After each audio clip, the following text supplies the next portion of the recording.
Tēnā koutou katoa, me ngā tini mate. Namaskar, Namaste,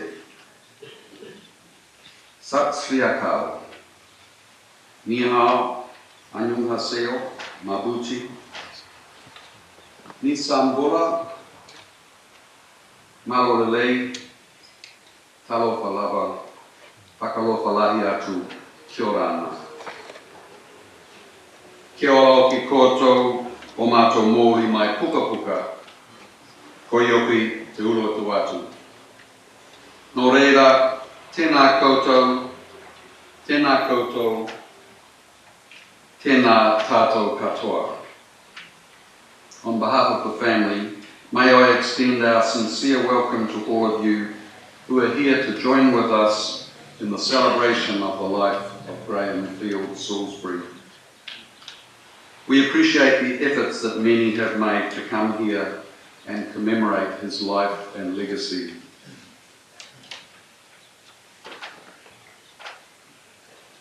Dad was born 89 years ago today on his great-grandmother Clara's 91st birthday. Here we see him on his 5th birthday when he was visiting Clara and other relatives in Nelson. Clara Deck came to New Zealand in 1853 as a young adult with her parents, James George Deck, the Brethren hymn writer, and his wife Alicia Nee Field. So with this pedigree, it was natural for Graham's parents to give him the second name Field, F-E-I-L-D. Even though every time you type that word into Google, it comes out the other way. Every time. Even if you are just editing the word correctly spelt and you just touch it, it goes back.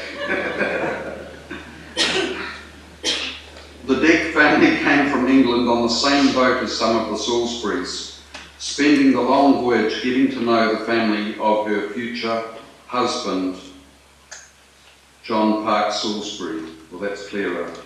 When he got a letter intimating the family's intended move to Maoriland, he hopped on a ship bound for Auckland. After finding no easy way to Wellington, he found passage to New Plymouth on a ship bound for Sydney. Then he actually walked all the way from New Plymouth to Wellington over the space of 3 weeks, with a Maori guide halfway. Arriving on the eve of his sister's wedding, at which he would have met his future wife, Clara. Such was the beginning of our New Zealand history. John Park Salisbury and his brothers pioneered the upper Motueka Valley, eventually grazing flocks all the way up over the steep slopes to the tablelands. In January '96, my brother Ray led an expedition of 5, including Graham and my 2 sons, to this area in the Kahurangi National Park. It was certainly an ambitious undertaking with 3 generations. We stayed at Salisbury's Lodge on Salisbury's Open, and then Graham and Johnny and Ray climbed up Mount Arthur. It was this prominent peak that our grandfather was named after. Then back down we went to the Graham Valley, after which Dad was named.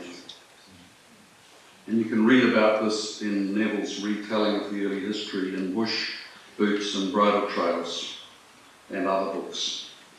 Graham's grandfather, Ernest, moved his family to the Hutt Valley north of Wellington in 1906 and later to the northern part of the upper Hutt Valley, and specifically there's our farm on the slide. Life had been a struggle eking a living from poor soils, yet they gained strength from their faith. Through times of great hardship they lived out their family motto, all for one and one for all. That was the firm foundation for the family poultry business that endured for some 60 years. Arthur, our grandfather, married Ruth Shirtlift from Nelson, a teacher with aspirations to be a missionary. As they say, the rest is history. Now I'd like to ask my brother Clive to come and talk about the 50s, or whatever he wants to. Dad is survived by three sisters. Let's now hear from Muriel.